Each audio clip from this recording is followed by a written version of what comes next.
Donc ce soir, Maxime a eu la gentillesse du coup de bien vouloir être présent pour nous présenter du coup un live un petit peu pour les noobs qui voudraient avoir des reptiles chez eux. C'est ça, Voilà. tout à fait. Et peut-être pour vous donner envie d'en avoir un, qui sait. Donc Pourquoi déjà pas? merci à toi Maxime. Ben, je vous en prie, merci à vous, merci à tous ceux qui sont là. Je vois qu'on est bien accueillis, donc ça fait plaisir. Je vois que j'ai déjà gagné un abonné sur YouTube, donc ça fait Ah, plaisir. Merci à, je sais pas qui c'est, mais merci beaucoup. Et ah, mais- à 1000, Maxime paye un restaurant à droit de veto. Alexis, exactement. vous savez quoi? Si on gagne les 1000 ce soir, je prends le pari. Allez, j'accepte. Avec la YouTube Money. Bon, ça n'existe pas, mais c'est pas grave. Quel. Du coup, alors on va se faire une petite interview tous les deux. J'avais préparé quelques questions. Je sais pas si tu avais modifié deux trois trucs ou pas, Maxime, ou si c'était ok pour toi. Non, de ce que moi j'ai vu, ça Ouais. m'allait très bien. Donc t'hésites pas à rebondir et tout. Et pareil, hein, si tu veux nous montrer des fois quelques petites espèces, c'est avec plaisir. Salut Karel Je crois. Pozzo, bienvenue. Alors Karel Pozzo vont bientôt avoir un chiot, hein, donc si jamais vous voulez prendre un petit reptile en plus pour servir de Oui. quick quick au chiot, Ah ça peut être oui, très sympa. pour jouer, ça fait poète poète aussi, c'est pas mal. Voilà. Et bah du coup Maxime, je te propose déjà de te présenter, de nous dire un petit peu qui tu es et ton parcours, depuis combien de temps tu fais ça, depuis quand tu aimes les reptiles, etc. Comment tu es tombé là-dedans? Alors du coup, bah, je m'appelle Maxime, voilà, comme vous l'avez dit. Alors moi, ça doit faire... Alors ça fait 5 ans que je suis dans la terrariophilie. Donc l'élevage en gros de reptiles et tout ce qui va avec, on va dire les nacs et tout ce qui est à écailles, on va dire. Même si j'aime pas ce terme nac, puisque pour moi c'est pas des animaux de compagnie, mais on y reviendra sûrement pendant le live. Du coup, ça va faire 5 ans, j'ai commencé par l'élevage de fourmis, voilà. Donc d'ailleurs notre ami Drodetto connaît plutôt bien maintenant, il connaissait déjà avant. Et ensuite, je me suis dirigé vers plus de l'insecte dans tout ce qui est menthe, araignée, cloporte, isopode pour le nom scientifique. Et après, on a commencé avec du reptile. Donc, mon premier qui est derrière là, est-ce qu'il est sorti? Je ne crois pas. Je vous le sortirai tout à l'heure. Donc, Casimir, donc un petit gecko léopard, un mâle. Pour après continuer sur du serpent. Donc, mon serpent spaghetti, qui lui aussi n'est pas sorti encore. Je vous les montrerai tout à l'heure. Et après, avoir donc mes deux petites dernières, donc mes deux gécottes, deux femelles, gecko à crête. Donc Billy et Mathéo, si t'es dans le chat, je te fais coucou. Et du coup, Cléopâtre, donc pareil, deux geckos à crête, deux à peu près maintenant, 2 ans et demi, 3 ans bientôt pour Cléopâtre. Voilà. Nice, nice. Et qui c'est qui t'a fait découvrir tout ça du coup? Un peu par moi-même, le parcours. Après, les animaux, ça a toujours été de toute façon. Même reptiles et tout, j'ai toujours aimé. Enfin, j'ai toujours bien aimé ça. On va dire, j'en ai jamais eu peur. Après, de là à être vraiment passionné comme je suis maintenant, c'est Snake Reptile, donc le youtubeur, s'il y en a certains qui connaissent, qui avait fait une grosse vidéo avec Thibaut InShape. C'est un peu ça qui l'a fait Ouais. percer à l'époque. Et je l'ai découvert par Thibaut InShape justement. Et j'ai regardé. Et je suis tombé en love de tout ça. Et le lendemain, j'ai demandé à ma mère si je pouvais avoir un gecko léopard. Elle m'a dit non, bien sûr. Mais, mais, Normal. mais voilà. Mais après, ça arrivé et maintenant, je regrette absolument pas. Voilà. Dac dac. Ok. Et du coup, au niveau de ton activité là, donc tu fais pas mal de contenu vidéo avec Ouais, ton meilleur pote Alexis, c'est ça? tout à fait, Alexis. Bah, Et alors qu'il n'a pas pu être là, d'ailleurs, ce soir, je m'excuse de sa part. Il lui a cours demain matin, donc c'est un petit d'accord. peu. Il est encore au lycée, donc un peu compliqué, mais on essaiera de. Bah, de toute façon, il est sur la chaîne, donc vous allez vite le voir, hein. Il est quasiment dans toutes les vidéos maintenant, donc voilà. Ok. Et tes projets, élevage du coup aussi? Alors, élevage pour l'instant amateur, qui est déjà un petit peu lancé. Donc là, principalement insectes. L'année prochaine, on commence l'élevage de gecko à crête avec Billy. Pour ceux qui me suivent déjà, c'est la petite blanche. Voilà, gecko à crête toute blanche avec la bande noire sur le côté. Donc Lily White, ça s'appelle. Voilà. Et puis après, bon, à terme, on va de l'élevage, mais ça sera dans les années à venir, pour passer tout ce qui est CDC, etc., les capacités pour avoir tout ça et être en règle surtout. Parce que les capacités, c'est une chose, être en règle, c'en est une autre, surtout en France. Donc voilà. Ouais. Alors ça, du coup, on peut peut-être rebondir pour que tu puisses expliquer, du coup, tout ce qui est reptiles, etc., hein, c'est pas considéré comme des espèces domestiques, en tout cas, enfin, de compagnie. Et donc, il faut des certificats de capacité, c'est ça, avant d'avoir... Bah, c'est ça. Alors déjà, pour faire de l'élevage officiellement et vendre, alors l'élevage, c'est un peu comme bon vous semble en fait, si vous voulez garder les petits. Par contre, si officiellement derrière vous vendez les petits, il faut officiellement bien sûr, j'aime bien le rajouter, mais avoir un certificat de capacité, donc vente et transit ou quelque chose comme ça, il me semble que ça s'appelle. Donc, donc vraiment pour être spécialisé en tant qu'éleveur, réellement éleveur, pour avoir le droit de vendre le produit de l'élevage, même si j'aime pas ce mot, mais c'est comme ça qu'on dit. Est-ce que tu peux nous en présenter un ou deux de tes reptiles ou pas? Ouais. Si Je vais vous c'est pas montrer embêtant. justement la future maman. Ouais. Je vais vous montrer la future maman, j'arrive. Hop. Alors la lumière la rend pas à fond, mais elle est vraiment noire en fait quand elle est en up, ça s'appelle donc en fire up, avec leur couleur à fond en pleine nuit généralement. Elle a vraiment des bandes noires sur les flancs. Ça rend plutôt grisâtre marron, mais ouais, donc Lily White, dark pour la couleur de fond, tout simplement, qui est donc marron noir, et Lily White pour le blanc, qui d'ailleurs fait péter sur l'écran, hein. Et Lily White pour le blanc qui entoure le pattern, tout simplement le dessin et la couleur de ce dessin-là. Voilà.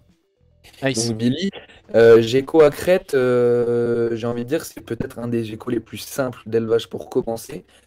Ça va être un gecko qui va vivre donc dans les forêts tropicales humides. Donc humidité plutôt ambiante. Alors pas ambiante détrempée tout le temps, mais un pic d'humidité généralement le soir. Donc on préconise les éleveurs de le faire le soir, c'est toujours mieux. Substrat, donc tout ce qui va garder l'humidité, donc coco, tourbe de coco, enfin tout ce qui va être coco quoi en fait. Ou terreau, tout simplement. Moi je sais que j'ai du terreau, je me suis pas pris la tête. Si vous voulez faire du planté derrière, vaut mieux mettre du terreau. C'est mieux pour les plantes en tout cas. Et après, plante, soit il y a deux écoles, on va dire, soit ça va être de la fausse plante, pour pas se prendre la tête avec l'entretien, etc. Mais il faut quand même faire attention à ce que vous mettez, ça peut être un peu abrasif, etc. pour leur peau. Soit de la vraie plante, à ce moment-là, vous pouvez vous faire plaisir avec des terrains de fou, vraiment des terrains ultra naturels. Nous, on met en plus du cloporte au sol, puisqu'on en élève pour être totalement indépendant, donc bioactif. Vraiment où en fait presque on n'a rien à faire, bon, sauf quand ils font sur les vitres, bien sûr. Mais sinon généralement, ça se gère vraiment tout seul, quoi. Donc, voilà. Ok. Il y a Naru qui demande pourquoi le soir. Parce que les températures baissent, et puis dans la nature, c'est même en France, c'est comme ça, c'est que l'humidité a tendance à redescendre ou à monter, je sais pas comment ça marche, mais le soir plus. Donc, et puis c'est nocturne, voilà, surtout aussi. Ils ont besoin de ce pic d'humidité parce que c'est surtout nocturne. Après, ça m'est arrivé de le faire la journée, il n'y a aucun souci, hein, c'est pas.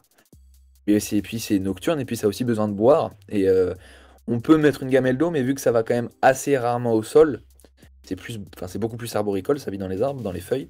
Donc ça a tendance à quand même plus rester en hauteur, donc boire sur les feuilles, les vitres, tout ça. Voilà. Dac. Nice, ok. T'avais quoi comme question sur les Pogona Moby Dick? C'était quoi sur le mode de vie, etc. ou Vous avez de la chance, elle est cool ce soir. Ouais, elle est stylée. Elle, d'habitude, elle court partout dans la chambre, c'est un vrai plaisir. Juste savoir s'il faut un certificat pour les Pogona. Pour l'élevage et la vente de bébés, oui. Après, comme ça, pour en avoir pour le plaisir, non du tout. Je crois que tu peux en avoir jusqu'à une quinzaine, il me semble, ou 10. Enfin, je sais qu'on peut en avoir un bon nombre sans certificat de capacité. D'accord, donc tu peux acheter ça comme un hamster. Oui, voilà. Oui, en fait, c'est les Géconidés, ça va être toute cette grande famille-là, en fait.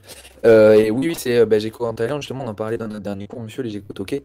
Et du coup, ouais, Gecko Toké, pareil, ouais, alors beaucoup plus gros, hein, ça va être du 20-25 cm, voire plus, il me semble. Mais oui, même famille, bien sûr. Et puis même comportement, pareil, nocturne aussi, humidité, pareil. Enfin, voilà. Après, plus de chaleur, il me semble, les Gecko Toké, mais je m'aventure pas sur un truc que je connais pas. Mais voilà. Ça roule. Alors justement, ça m'amène à une question aussi que je voulais te poser. Pour quelqu'un qui débute, parce que là c'est un petit peu le principe là pour ce soir, quelqu'un qui, genre moi tu vois, j'y connais rien, je débute, Alors là je parle de reptiles au sens large, hein, tu peux mettre les serpents dedans, ce que tu veux. Quelles espèces tu recommanderais par exemple? Alors je vais faire déjà toutes celles que j'ai moi. Enfin, on a nous, parce qu'Alexis a aussi un gecko à crête, bon, on pourra pas le montrer ce soir, mais voilà. Donc ouais, je dirais tous les geckos en général, sauf certains qui sont vraiment pas encore assez répertoriés, mais gecko à crête, gecko léopard. Il y a le gecko... excusez-moi, je sais plus le nom. Enfin, il y a pas mal de lézards, tout ce qui est pogona aussi. On peut même commencer avec du varan, en fait, hein, si on a les installations et qu'on a les connaissances, il y a certains varans qui sont pas si dur que ça, hein. Tout ce qui est varans à queue épineuse, Varanus acanthurus, les varans, j'ai plus le nom. Vous savez, les gros varans africains, là, mais pas, justement, qui sont pas soumis, c'est des varans pas soumis, varans de savane, voilà. Et alors du coup par exemple, donc si on part donc de l'hypothèse d'un gecko, on va dire un gecko léopard ou un gecko à crête, des buts etc. En termes de matos, budget, tout ça, qu'est-ce que tu... Alors là, Voilà, pareil, qu'est-ce ça qu'il va faut? dépendre de l'espèce qui vous intéresse. Pour du gecko léopard, ça va être légèrement plus cher, voire même plus cher, puisque ça va être désertique, enfin semi-désertique.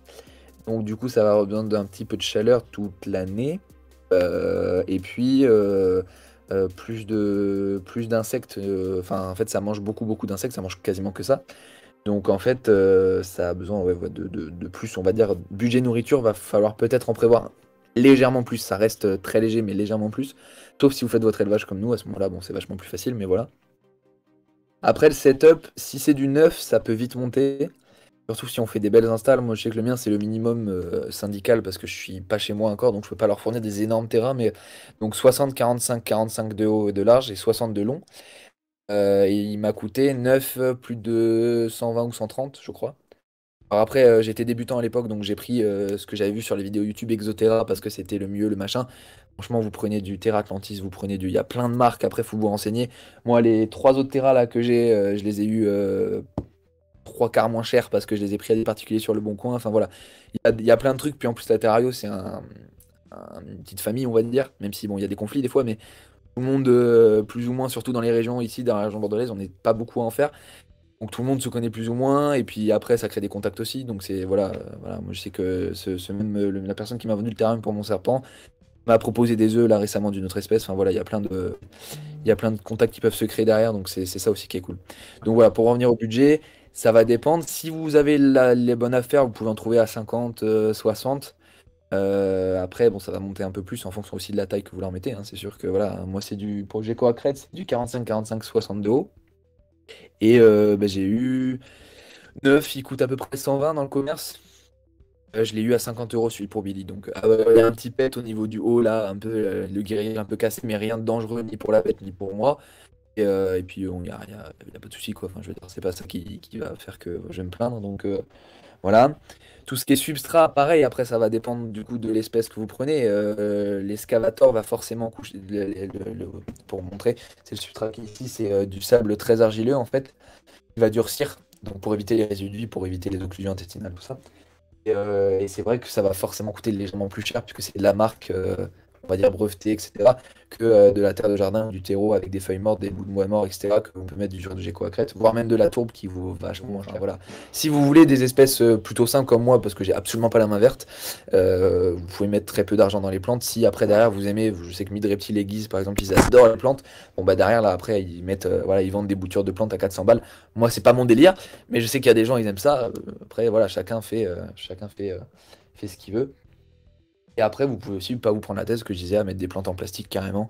Bon, ça fait moins joli forcément le rendu, moins esthétique, moins naturel, mais ça marche tout autant. Enfin voilà, hein, il peut se cacher tout en temps dedans, et voilà, hein, donc voilà. Ah, donc on va dire, allez, pour du gecko léopard, si vous passez sur un setup tout neuf comme moi j'ai fait, vraiment que du neuf, entre 450 et 500, qu'au-dedans, je veux dire. Et L'éclairage peut coûter un peu cher pour les plantes, si vous c'est les là faites que maison. j'allais en venir, ouais. Éclairage, tapis chauffant, brumisateur, tout ça ou pas? C'est Sur les ça qui va geckos, ouais. coûter le plus cher, voilà, c'est ça. Parce que ça va être de l'électronique la plupart, donc forcément ça coûte cher. Moi je sais que du coup j'avais acheté une grande rampe pour ma première gécotte à crête du coup, donc je l'ai divisée en deux puisqu'elle peut s'élargir, je l'ai divisée en deux, je l'ai mis sur les 2 terras. Donc du coup ça fait un peu moins de lumière par Tera, mais moi, ça me permet d'éviter de racheter 50 balles d'électricité derrière. Et puis de consommer encore avec une nouvelle lampe, etc. Parce que mine de rien, ça aussi derrière, avec ce qui se passe en ce moment au niveau électricité, en plus, ça rajoute aussi. Après, tapis chauffant, Géco à crête, si votre pièce descend pas trop, ils en ont pas besoin. Ça va presque même être l'inverse. Je sais que moi, l'été, ils ont presque besoin qu'on rafraîchisse la pièce D'accord. plus que la faire chauffer. Puisque faut savoir qu'en dessous de. Alors, les éleveurs de mid reptiles vont me rattraper si je dis des bêtises, parce qu'ils se connaissent, ils sont vraiment vachement plus calés que moi. Mais au-dessus de 27, 28, ça commence à être chaud pour du gecko à crête. D'accord, ok. Donc, moi, dans ma pièce, ça peut monter jusqu'à 30 l'été. Donc c'est un peu chaud. Voilà. Si ça reste 1 ou 2 jours, ça va le faire. Après, si pendant 3 mois d'été vous êtes à 30, bon, sur le long terme, ça va pas être bon. Après, en dessous de 18, faut pas que ça descende trop en dessous de 18. Moi, je sais qu'il fait rarement en dessous de 18 dans ma chambre parce que ça chauffe vachement. Mais voilà, température ambiante, si c'est entre 18 et on va dire 25-26, quoi. Donc il y a pas de problème, quoi. Ok. Voilà. Et en termes de serpent, pareil, si serpent débutant, tu conseillerais quoi? Bah, pareil, ça dépend de vos goûts, ça dépend des couleurs que vous voulez, ça dépend du comportement. Moi, je sais que j'ai un ami qui est venu me voir qui voulait commencer dans le serpent avec du serpent qui était assez vénère. Donc, bah voilà, après, ça dépend. Moi, je sais que j'ai préféré commencer avec du cool parce que c'est plus ma façon de voir ça. Mais après, il y a des gens qui aiment se mettre du challenge, donc je comprends aussi. Donc, bah, bien sûr, Panthéophis gutatus, donc ce que j'ai moi. Je vais vous le sortir juste après, je vois sa petite tête là. On peut commencer avec du boa aussi. Si Oui. on a l'installation, c'est une espèce qui est vachement bien pour commencer aussi. Il y a aussi Guise et Matteo et Lidmila qui ont de l'Antaresia aussi. Il me semble que c'est une espèce qui est pas trop difficile pour commencer. Donc ça va du python, il me semble. Je veux pas dire de bêtises, mais je crois que c'est du python australien, l'Antaresia.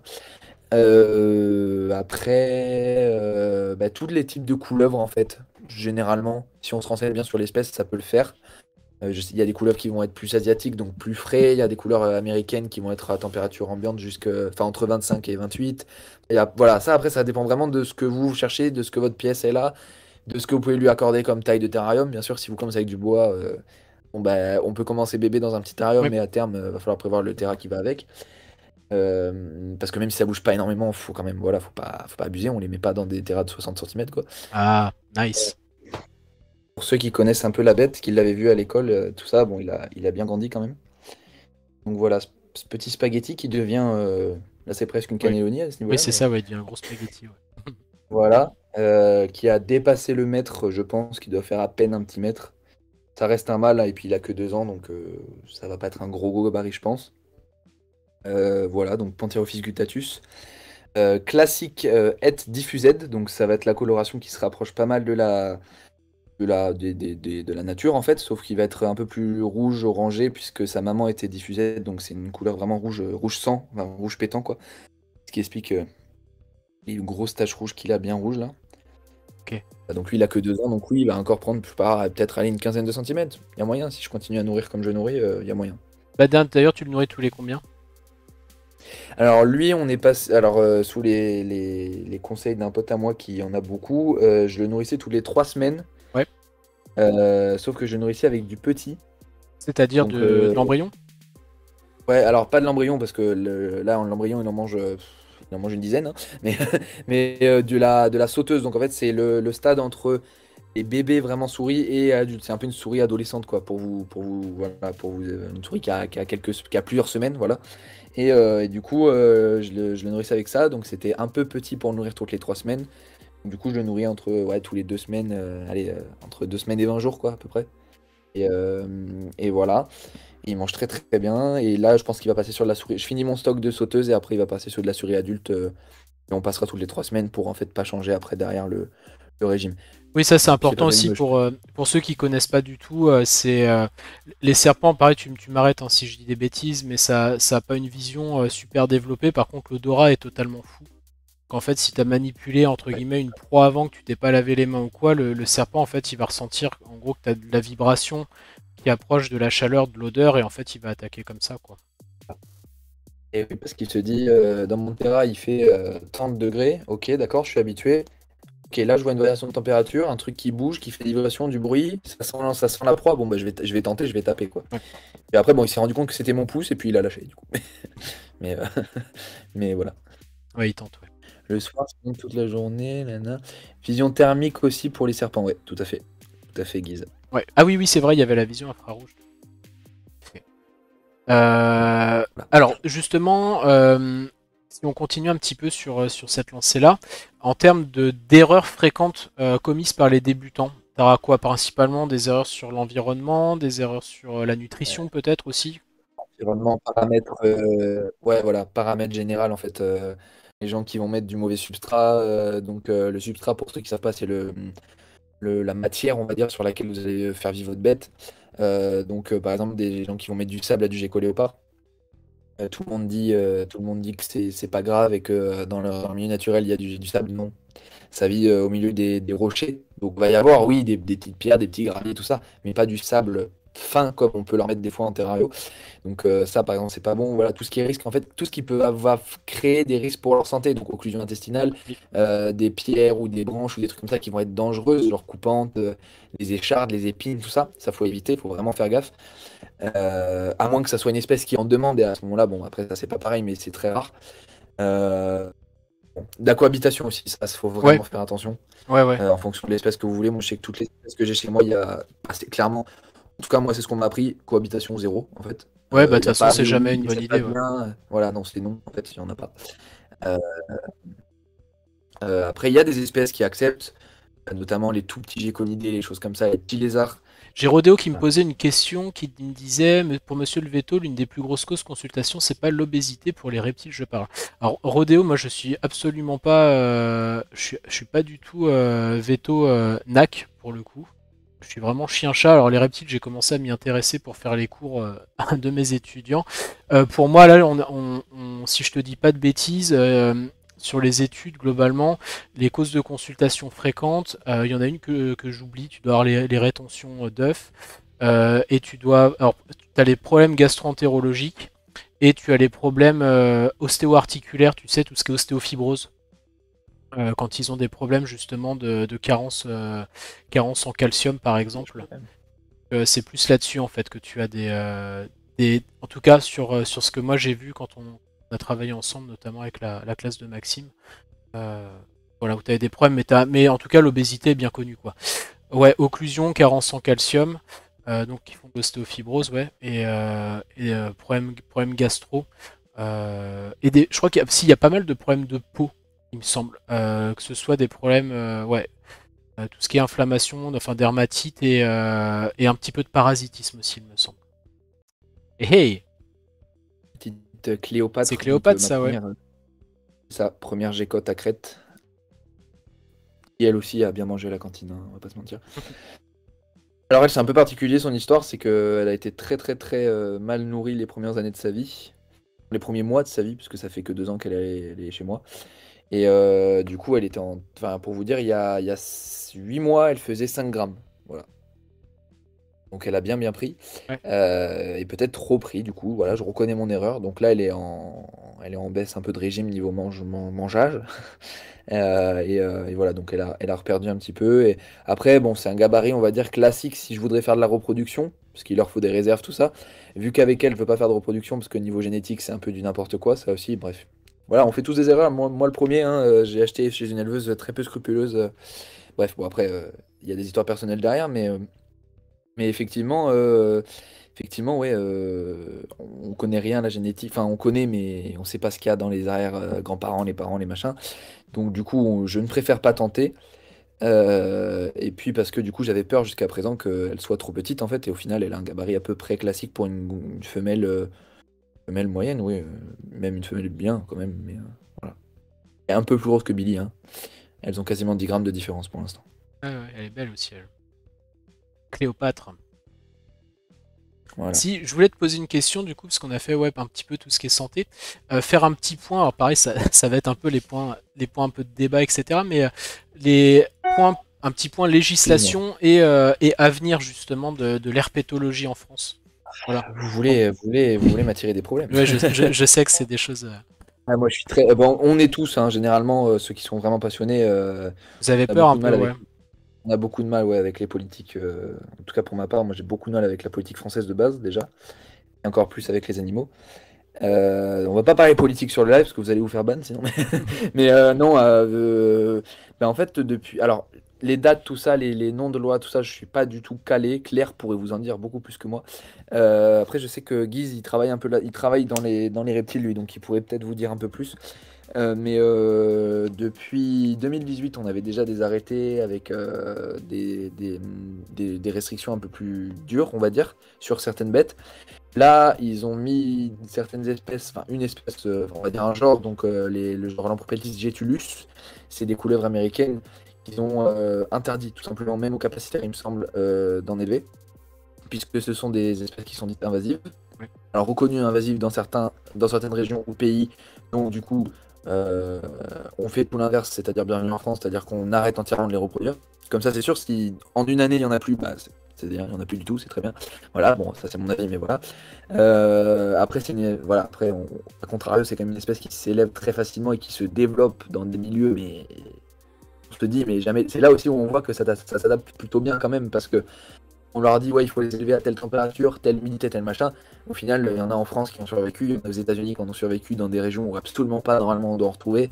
Il me semble en tout cas que du coup c'est passé. Donc là, ils sont en train de réfléchir à une liste positive, il me semble qu'ils appellent ça comme ça, où en gros, en fait, ils vont nous mettre des espèces sur cette liste, et soit il va y avoir besoin d'une formation d'un temps, nombre d'heures, etc. Ce qui au final est pas plus mal, je trouve. Même pour des espèces comme ça, où bon, là, je trouve que c'est peut-être un petit peu trop, peut-être quand même. Mais c'est aussi ce truc-là où moi, je me suis. En fait, la formation qu'ils imposent, moi, je l'ai faite moi-même tout seul en D'accord. enseignant pendant des mois et des mois, en fait. Et ça, je pense qu'ils ont raison de l'imposer. Rodéo qui dit, je pense qu'il faut responsabiliser les propriétaires et nouveaux propriétaires d'animaux, mais de toute façon, je suis d'accord avec toi, hein, et puis de façon générale, hein.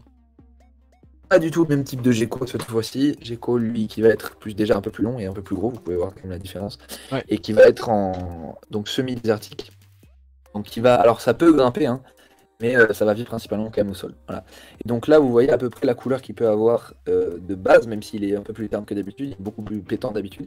Et là, on voit quand même la démarcation avec tout simplement la mue. Donc la peau, l'ancienne peau, qui va partir, ce qui fait ce petit voile blanc là. D'ailleurs, il me semble qu'il commence à en avoir qui s'enlève un peu, je crois. On va pas l'embêter trop longtemps. Mais vous voilà. Je sais pas ce que ça rend sur le live, mais on voit vraiment. Là, moi sur ma caméra, en tout cas, on voit vraiment la différence. Voilà. Et là, en fait, il va commencer à s'enlever morceau par morceau. Et après, ben, il va aller se faire les doigts. Alors lui, il a du mal un peu à muer correctement depuis qu'il est tout petit. Pourquoi? Mais donc du coup, moi j'ai pris cette habitude de toujours vérifier quand il sort de mue. Et souvent, je lui enlève avec un petit coton humide, D'accord. petite pince à épiler les bouts, les narines, les yeux, tout ça. Les yeux, jamais il m'a fait encore. Mais les doigts, c'est quasiment à chaque mue, je dois le faire, hein. Pour pas que ça fasse de striction ou de... Le garrot, ouais, c'est Ouais, de ça. garrot, Ouais. ouais. Ok. Parce que une, ça va, deux, ça va. Au bout d'un moment, ça va faire. Et en fait, le doigt va tomber. Puis voilà. Bon, alors, c'est pas. Si c'est qu'un doigt, on va dire, c'est pas très grave. Bon, nous, on n'aimerait pas perdre notre doigt, quoi. Donc voilà, il faut Oui, se bien mettre sûr. aussi. Non, non, bien sûr, ouais, c'est clair. Oui, il est vraiment.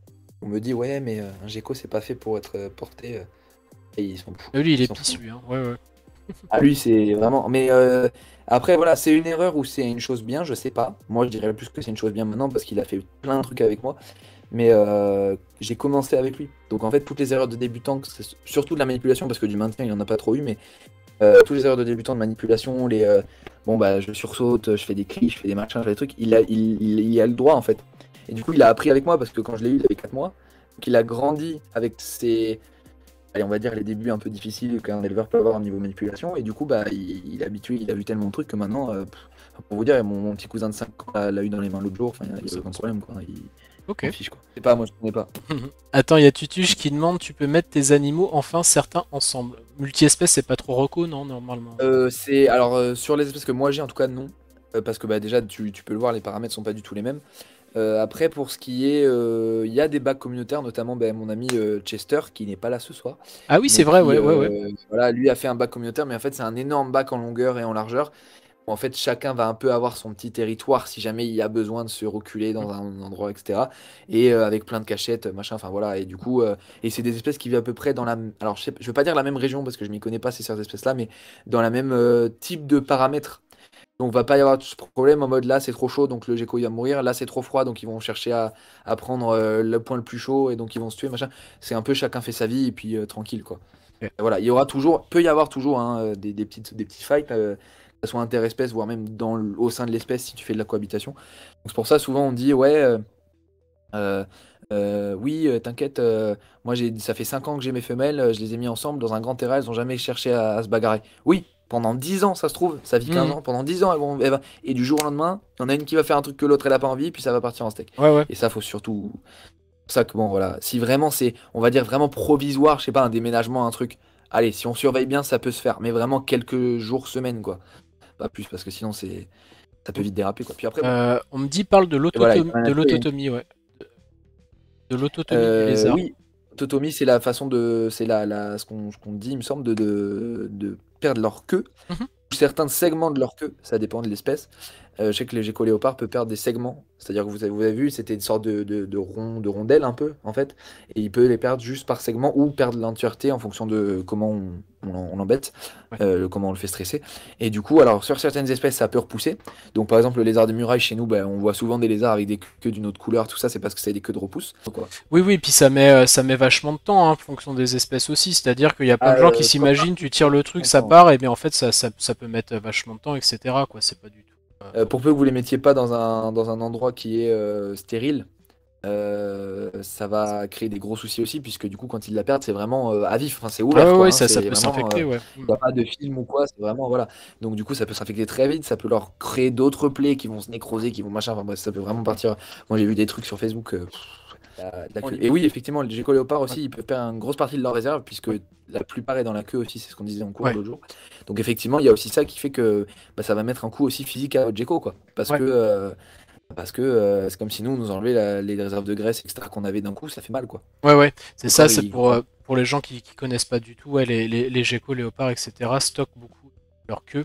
Et notamment aussi, ça fait des petites masses, hein, c'est ça, ce que tu Ça, disais hein, sur un de ça tes peut lives arriver, ouais, aussi, hein, au dans niveau les des cas aisselles et vraiment, tout, ouais, quand ils sont un peu... dans les cas, ouais.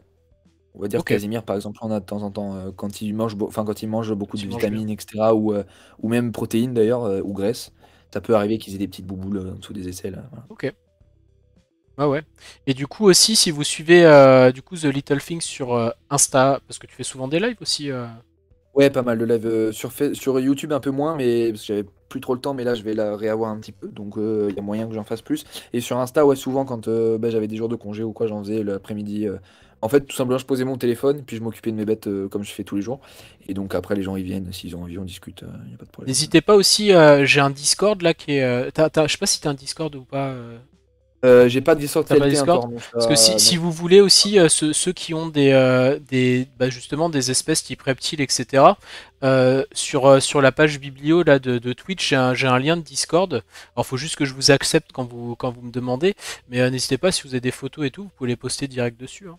Ça, les gens qui Ouais, bien connaissent sûr. pas ou quoi, ils peuvent regarder. Ouais, ça peut être Ouais, cool. au besoin même, on met s'il y a des espèces en particulier et tout, on peut mettre les gens qui s'intéressent, qui sont un peu plus calés que moi. Du niveau Varan des savanes, par exemple, je saurais pas vous dire. Et puis après, chacun, voilà, on peut s'aider. Et puis Ouais, même après, il y a plein de groupes Facebook aussi. Il y a vraiment, voilà, hein, si vous débutez, il faut vraiment pas hésiter. Même, voilà, regarder les lives, voilà. Hein. Y a ouais, pas ouais. de... je pense que Et c'est là. ouais. Moi, les livres, c'est bien, les vidéos, c'est bien, mais il y a jamais rien de mieux que discuter avec quelqu'un qui a de l'expérience là-dedans, quoi. Ouais, ouais. Et Même tu, peu ouais. d'expérience. Et tu touches, en plus, moi, je monte pas mal justement, les petits shorts et tout, je les montre à la petite. Parce que du coup, ça la fait marrer aussi de voir les bestioles et tout. Et puis ça les désensibilise vachement. Ouais, c'est ça, ça leur évite d'avoir peur et puis de vouloir buter les insectes. Je sais que mon petit frère, enfin mon petit frère, c'est pas mon frère de sang, mais c'est voilà, le fils de mon beau-père. Je vis avec lui depuis 6 ans, il en a 8. Enfin, il en avait 4, il en a 12 ans. Il en avait 4 ouais, 4-5 quand je l'ai rencontré. Et ouais, maintenant il est totalement sensibilisé. Enfin, les reptiles expo de Mérignac, il a porté du grand. Enfin voilà, il avait Ouais, c'est vraiment, chouette. vraiment aucun. C'est vachement bien. Enfin, nous, ça nous fait vachement plaisir en tant que passionnés de voir que les petits, sans forcément être autant passionnés que nous, mais au moins ils ont pas peur, ils ont pas cette appréhension avec ces bêtes-là. Et c'est vachement plaisant, quoi. Ouais, tout à fait. Ouais. C'est vachement plaisant.